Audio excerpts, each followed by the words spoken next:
ನಂದೇ ಆದಂಥ ಒಂದು ಸೆಲ್ಫ್ ರೆಸ್ಪೆಕ್ಟ್ ಇದೆ. ನನಗೆ ಯಾರು ಬೇಕೋ ಅವ್ರಿಗೆ ನಾನು ಮಾತಾಡ್ಸು. ಇಲ್ಲ ಅಂತಂದರೆ ಒಬ್ಬ ಕಮಿಷನರ್ ಕೂಡ ಏನೋ ಕಮಿಷನರ್ ಅಂತ ಮಾತಾಡಿದ ಅಭ್ಯಾಸ ಇದೆ. ಒಬ್ಬ DGPನೂ ಕೂಡ ಏನಯ್ಯ ಮಾಡ್ತಾ ಇದೆಯಾ, ನನಗೆ ಅಭ್ಯಾಸ ಇದೆ ನನಗೆ. Because they are all public servants. ಅವರು ಕಾನೂನಲ್ಲಿ ಸೇವಕರು ಅಂತ ಮೆನ್ಷನ್ ಮಾಡಿದ್ದಾರೆ. ಸಾರ್ವಜನಿಕ ಸೇವಕರನ್ನ ಥರ ಮಾತಾಡಿಸ್ತೀನಿ. ನನಗೆ ಅಣ್ಣ ಅಪ್ಪ ಹಂಗೆಲ್ಲ ಅಂದ್ಕೊಂಡು ಬಕೆಟ್ ಹಿಡ್ಕೊಂಡು ಅಭ್ಯಾಸ ಇಲ್ಲ, ನನಗಿಲ್ಲ. ನನಗಂತ ಬುದ್ಧಿನೂ ಇಲ್ಲ. ಬೇಕಾದ್ರೆ ಸಣ್ಣ ಮಗು ಬೇಕಾ ಕಾಲು ತೊಳ್ಬೇಕಾದ್ರೆ ಪೂಜೆ ಮಾಡೋಣ, ನನಗೇನು ಸಮಸ್ಯೆ ಇಲ್ಲ. ಏನಕ್ಕೆ ಅಂದರೆ ವಯಸ್ಸಲ್ಲಿ ಚಿಕ್ಕದಂತಲ್ಲ, ನನಗೆ ಮನ್ಸಿಗೆ ಅನಿಸ್ಬೇಕು that I should bend them. ಒಂದು ಮಗು ಮುಂದೆ ಬೇಕಾದ್ರೆ ಕಾಲು ತೊಳ್ಬೇಕಾದ್ರೆ ಪೂಜೆ ಮಾಡೋಣ, ನನಗೆ ಅದು ಅಭ್ಯಾಸ ಇದೆ.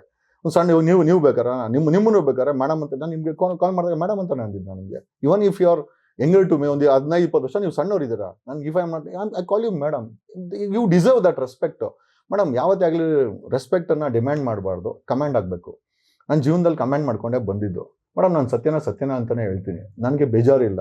ಒಬ್ಬ ಸಿದ್ದರಾಮಯ್ಯ ಬಲವಂತವಾಗಿ ಗೆದ್ದು ಬಂದ ಮೇಲೆ ನನ್ನ ಭಾಷಣ ಕೇಳಿ ಅಂತಂದರೆ ನಿಜವಾಗ್ಲೂ ಇದಕ್ಕಿಂತ ವಿಪರ್ಯಾಸವಾದಂಥ ಮಾತಿನೊಂದಿಲ್ಲ.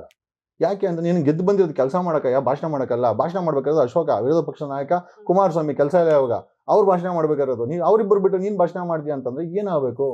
ನಟ್ಟು ಬೋಲ್ಟು ಟೈಟ್ ಮಾಡೋದು ಮೆಕ್ಯಾನಿಕ್ ಕೆಲಸ, DK ಶಿವಕುಮಾರ್ ಕೆಲಸ ಅಲ್ಲ. ಯಾರು ಹೇಳ್ತಾರೆ ಅದನ್ನು? ಇನ್ನಷ್ಟು ಹೆಚ್ಚಿನ ಮಾಹಿತಿಗಾಗಿ ಫಾಲೋ ಮಾಡಿ ಬ್ರಿಗೇಡ್ ನ್ಯೂಸ್ ಕನ್ನಡ.